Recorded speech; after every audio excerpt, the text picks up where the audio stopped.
इतिहास के सबसे खतरनाक भूकंप 3800 साल पहले उत्तरी चिली में आया था। इसके कारण एक बड़ी सुनामी आई जिसने चिली में तो तबाही मचाई ही।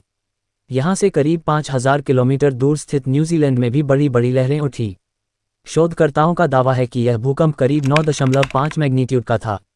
भूकंप आने का कोई अंदाजा नहीं लगाया जा सकता। जब भी कोई बड़ा भूकंप आता है तो वह अपने साथ तबाही लेकर आता है, फिर चाहे वह 2005 का कश्मीर में आया भूकंप हो, 2010 में हैती में आया भूकंप हो या फिर 2015 में नेपाल में आया भूकंप। इन सभी ने बड़ी तबाही मचाई।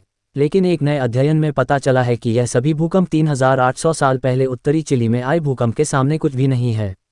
साउथहैम्पटन यूनिवर्सिटी के शोधकर्ताओं का कहना है कि इतिहास में सबसे बड़ा भूकंप करीब 3800 साल पहले उत्तरी चिली में आया, जिसकी तीव्रता लगभग 9.5 मैग्नीट्यूड थी।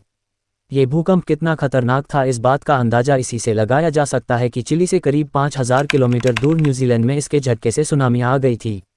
भूकंप धरती में मौजूद दो टेक्टोनिक प्लेट्स के आपस में टकराने के कारण आता है। अभी तक यही माना जा रहा था कि इतिहास का सबसे खतरनाक भूकंप 1960 में दक्षिणी चिली में आया था, लेकिन नए अध्ययन ने इसे बदल दिया है। इस अध्ययन के सह लेखक प्रोफेसर जेम्स गोफ का कहना है कि अभी तक माना जा रहा था कि उत्तर में इस तरह की घटना नहीं हो सकती, क्योंकि यहाँ लंबे समय तक ऐसा कुछ नहीं हुआ। लेकिन अब हमारे पास इससे जुड़े पर्याप्त सबूत हैं।